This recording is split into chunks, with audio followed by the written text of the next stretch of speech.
क्षेत्र में कि राष्ट्रवादी कोटे में टिकट गई है तो दिखाना चाहते हैं कि यहाँ की टिकट राष्ट्रवादी शरद पवार गढ़ को चले गई। दर्शकों, आप देखना शुरू कर चुके हैं बापू वार्ता न्यूज नेटवर्क। इस वक्त हम तिरोड़ा गोरेगांव विधानसभा क्षेत्र की जो कि राजनीति से शुरुआत होने वाली जो कि गढ़ है तिरोड़ा गोरेगांव विधानसभा क्षेत्र,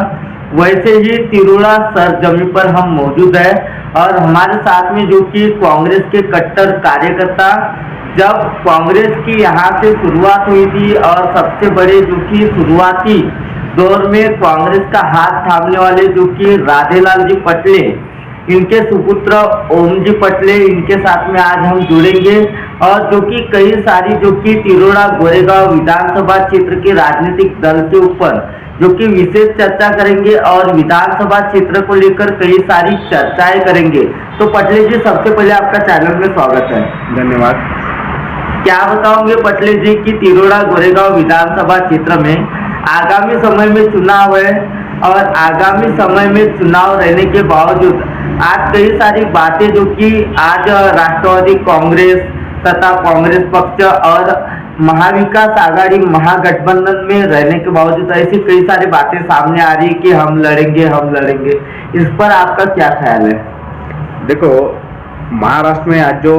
चुनाव के वातावरण है और महाविकास आघाड़ी में जो तीन पक्ष है, कांग्रेस, शरद पवार गठ और उद्धव बाला साहेब ठाकरे गठ, ये तीनों पक्ष मिलाकर महाविकास आघाड़ी की निर्मित हुई है और यहाँ पर निश्चित ही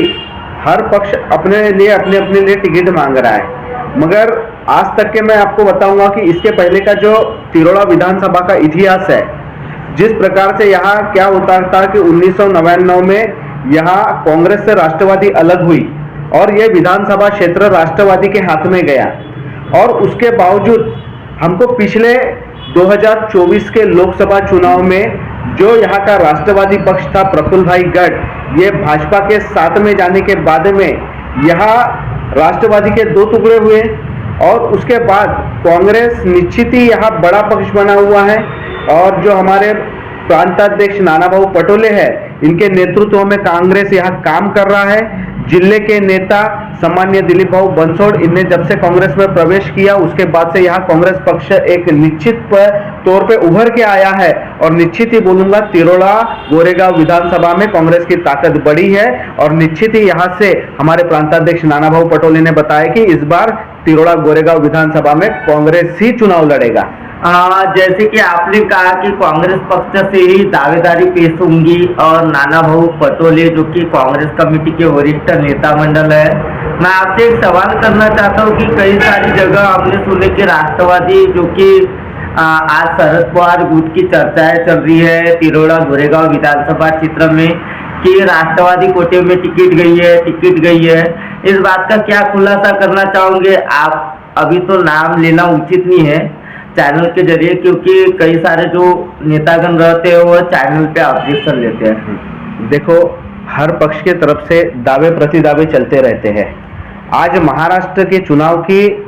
ऐलान भी होने को है, आचार संहिता भी लगने को है और अभी से अगर बोल देंगे कि टिकट इनके कोटे में अगर चले गई तो ये बोलना कहीं और कहीं गलत है और ये कहीं और कहीं लोग दिखाना चाहते हैं कि यहाँ की टिकट राष्ट्रवादी शरद पवार गढ़ को चले गई और कई कांग्रेस के कार्यकर्ता को अपने तरफ खींचने की यह बात समझ में आ रही है और दावे प्रति दावे में सीट पे अपना कब्जा दिखा रहे हैं। पर मैं अभी से बता रहा हूँ कि अभी भी कोई भी टिकट डिक्लेयर नहीं हुई है। महाराष्ट्र में अभी तक के 288 सीटें हैं। 288 सीटों में कोई भी सीट आज कौन लड़ेगा, कौन सी पार्टी लड़ेगी, राष्ट्रवादी लड़ेगी कि कांग्रेस लड़ेगी, क्या उद्धव बाला साहेब गठ लड़ेगा, यह अभी भी किसी भी सीट पे निश्चित नहीं हुआ है। इसके लिए हमको थोड़े देर और कुछ दिनों सब्र करना पड़ेगा और निश्चित ही आने वाले दिनों में आचार संहिता लगने के बाद में चित्र आपके सामने होंगे और मेरे ख्याल से हमारे वरिष्ठ नेता ने हमें जिस प्रकार से आश्वासित किया है तो निश्चित ही तिरोड़ा गोरेगांव विधानसभा में इस बार कांग्रेस का उम्मीदवार होगा। पिछले 10 सालों से भारतीय जनता पार्टी के विधायक यहाँ पे मौजूदा हालत में है और विधानसभा के क्षेत्र के ख्याल को लेकर आपका क्या ख्याल है? जो कि विधानसभा क्षेत्र में विकास तो हुआ है बोलते हैं, लेकिन यहाँ पे आपको क्या लग रहा है कि विकास हुआ है आपकी विधानसभा क्षेत्र में? देखो, जो भी जनप्रतिनिधि चुन के आते हैं, काम तो थोड़ा बहुत होता है। अगर मैं बोल दूंगा कि उनने कुछ भी नहीं किया है तो यहाँ की जनता बोलेगी कि साफ साफ ओम पटले झूठ बोल रहा है। तो ऐसा नहीं बोलूंगा, काम थोड़े बहुत होते रहते हैं, नहीं होते ये नहीं बोलूंगा, मगर जिस प्रकार से विकास कुछ कुछ चीजों में होना चाहिए उस प्रकार से यहाँ की जनता को जो उम्मीदें थी वो उस प्रकार से वो पूरे काम नहीं हुए हैं, ऐसा कहने में दो मत। देखो, मैं निश्चित ही आपको बताना चाहूंगा कि यहाँ जब कांग्रेस को बुरे दिन थे तब मेरे पिताजी यहाँ तालुका कांग्रेस कमेटी के अध्यक्ष रहे और उन्होंने कम हो ज्यादा हो उस कांग्रेस को संभालने का काम उनके नेतृत्व में तिरोड़ा तालुका में हुआ है। जिस प्रकार से हम यहाँ जिस प्रकार से एक निष्ठा से कांग्रेस में जुड़े रहे, उसी दम पे हमें लगता है कि पक्ष हमारे साथ न्याय करेगा और हमें यहाँ की उम्मीदवारी देगा। हम उनमें से नहीं है कि जब जिस भी कोटे में टिकट गई वहां उम्मीदवारी लेने के लिए पहले लाइन में खड़े हो जाएंगे, उनमें से हम लोग नहीं है। हम आज भी पक्ष के साथ है, कल भी रहेंगे। लग रहा है आपको आने वाले आगामी समय में विधानसभा क्षेत्र में जो कि कांग्रेस का एजेंडा लहरा पाएगा? निश्चित ही यहाँ की जो जनता ने जिस प्रकार से यह 2024 की 18वीं लोकसभा के चुनाव हुए और यहाँ 30 साल बाद लोकसभा में पंजा दिखा और ये क्षेत्र में आज भी पंजे के काफी लोग दीवाने हैं और जिस प्रकार से लोकसभा में पंजा लहराया वैसे ही यहाँ के विधानसभा में लोगों की एक आश है कि निश्चित ही विधानसभा में पंजा आया तो इस बार तिरोड़ा गोरेगांव विधानसभा में पंजा लहराए बगैर रहेगा नहीं। लोकसभा क्षेत्र जो कि क्षेत्र से सुनील मेंढे जब खासदार थे, यहाँ के सांसद थे, उनसे कुछ लोग नाराज थे पक्ष के भी, तो उन्होंने जो कि एक बार मौका देने की सोची, ये भी बात सामने आती है। और नाराजगी की वजह से जो कि आज सुनील मेंढे आज खासदार के पद पे नहीं है, ऐसी भी बातें कई जगह सामने आती है जब हम सर्वे करते हैं। देखिए, राजकारण में दौर बदलते रहता है। जब तक कि हम देखते हैं कि जैसे सुनील मेंढे जी ने जो 5 साल अपना कार्य किए, हो सकता है यहाँ की जनता उनसे नाखुश रही और एक नया उभरा हुआ चेहरा जो डॉक्टर प्रशांत पडोले जो कांग्रेस पक्ष ने दिया, वैसे ही आशंका है। हो सकता है कि कांग्रेस में अगर निश्चित ही मुझे उम्मीदवारी दी तो एक नए युवा के नाम पे तिरोड़ा गोरेगांव विधानसभा में पंजा लहराने के पूरे प्रयत्न हमारे रहेंगे। क्या लग रहा है आपको तिरोड़ा गोरेगांव विधानसभा क्षेत्र में यदि अगर आपको विधायक बनने का मौका मिलता है, ग्रामीण क्षेत्र से आप अगर यदि चुन के आते हो, तो क्या लग रहा है ऐसे में आपको क्या जनता सहभाग और अपना आशीर्वाद प्रदान करेंगी? देखिए, निश्चित ही कहूंगा कि हमारे जो नेता है प्रांताध्यक्ष नाना भाऊ पटोले, इनके आशीर्वाद से अगर मुझे इस विधानसभा में मुझे चुनावी मैदान में अगर उतारा जाता है तो मुझे निश्चित ही इस क्षेत्र की जो जनता है उस जनता पे पूरा विश्वास है कि आशीर्वाद रूप से मुझे मतदान करके एक बार विधानसभा भेजेंगे। क्यों कि हम यहाँ की जनता जानती है कि एक पटले परिवारी है जो कांग्रेस पक्ष से एक निष्ठा से रहा, तो वो इसी दौर पे यहाँ की जनता एक निष्ठा बांध करके इस किसी भी तरीके की धोखेबाजी न करते हुए ये एक अपना अच्छा जनप्रतिनिधि बनेगा, ऐसे लोगों में आशा है। एक सवाल करना चाहता हूँ कि शरद पवार गुट रविकांत गुड्डू बुक्चे यह जो कि राष्ट्रवादी से बिलोंग करते हैं, राष्ट्रवादी कांग्रेस पक्ष से, और एक सवाल ऐसा भी है कि कांग्रेस पक्ष से कई सारे जो कि उम्मीदवार हैं जिन्होंने अपनी दावेदारी पेश की है। ऐसे में क्या लग रहा है आपको कि राष्ट्रवादी के कोटे में टिकट जाएंगी या कांग्रेस के कोटे में?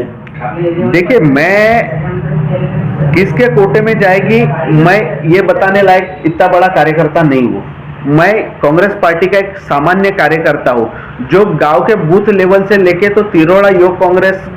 के अध्यक्ष तक के पहुंचा हुआ सामान्य कार्यकर्ता हूँ। तो निश्चित ही किसके कोटे में जाएगी ये बताने लायक इतना बड़ा कार्यकर्ता नहीं हुआ हूँ, मगर मेरे नेता जो भी आदेश देंगे, जिस भी पक्ष को टिकट देंगे यहाँ महाविकास आघाड़ी के नाते, उसका काम करने के लिए हम तत्पर रहेंगे। क्या लग रहा है आपको इस बार भारतीय जनता पार्टी का पराभव हो पाएगा यदि अगर राष्ट्रवादी कांग्रेस पार्टी हो या कांग्रेस पार्टी? यदि अगर चुनाव लड़ती है। निश्चित तौर पे यहाँ अगर सही में कुछ नया करने की अगर इच्छा है तो यहाँ एक नए युवा नेतृत्व को अवसर देने की लोगों की इच्छा है, और ऐसा अगर होता है तो यहाँ निश्चित ही पंजा लहराए बगैर रहेगा नहीं। आपके कई सारे क्षेत्र में, आपके तिरोड़ा गोरेगांव विधानसभा क्षेत्र में आपका नाम सामने आ रहा है। एक ओर से देखा जाए तो आपके पिताजी का नाम सामने आ रहा है, क्योंकि पुराने लोग हैं कांग्रेस के, और पुराने लोग रहने के बावजूद पुराने लोगों को चांस नहीं दिया जा रहा है, ऐसी भी बातें सामने आती है। क्या लग रहा है, आप भारतीय कांग्रेस कमेटी की ओर से क्या आह्वान करना चाहोगे, क्या अपील करना चाहोगे, यदि अगर आपको पक्ष नहीं मौका देता तो? देखिए, निश्चित ही मैं आपको बता रहा हूँ कि काफी सारे ऐसे लोग भी हैं कि चुनाव को देखते हुए लोगों में जाने की कोशिश कर रहे हैं। हम ऐसे हैं कि चुनाव रहे या ना रहे, हम निरंतर 5 साल 10 वर्ष 15 वर्षों से यहाँ निरंतर लोगों में जा रहे, लोगों के कार्यक्रमों में जा रहे, लोगों के घर के सामाजिक काम हो या किसी के घरगुती भी काम हो, इसमें भी जाने का हम हर समय प्रयास करते हैं। अगर यहाँ कांग्रेस के नाम से अगर ज्यादातर लोगों में जाने की अगर कोशिश कोई करता है तो निश्चित ही आज यहाँ पटले परिवार का नाम कांग्रेस की तरफ से लिया जाता है। तो यही देखते हुए हमारे वरिष्ठ प्रांताध्यक्ष नाना भाऊ पटोले जी ये हमें एक बार यहाँ अवसर देंगे, और यहाँ की विधानसभा की उम्मीदवारी देने के बाद में क्या लग रहा है आपको कि नाना भाऊ पटोले सबसे बड़े जो कि कांग्रेस के वरिष्ठ नेता है, कई जगह सुना गया कि मुख्यमंत्री के दावेदार है, मुख्यमंत्री पद के दावेदार है, आपको क्या लग रहा है ऐसे में तिरोड़ा गोरेगांव विधानसभा क्षेत्र ही क्यों? देखिए, कैसा है कि हमें अगर नाना भाऊ पटोले जी को अगर मुख्यमंत्री बनाना है तो हमको एक एक सीट फूक फूक के लड़ाना पड़ेगा, और लड़ाने के बाद वो जीत के कैसे आएगी, कौन जीत सकता है कौन हार सकता है, ये सारी चीजों का आकलन करके ही प्रांताध्यक्ष नाना भाऊ पटोले निश्चित ही उम्मीदवार चुनेंगे, और जो उम्मीदवार सर्वे के माध्यम से अगर जिसका नाम सामने रहेगा उसको ही हम टिकट देंगे, ऐसा हमें प्रांताध्यक्ष जी ने निर्देश दिए। बहुत ही जल्द मिलेंगे अगले पार्ट में, पार्ट 2 के साथ। गोंदिया से देवेंद्र रामायण।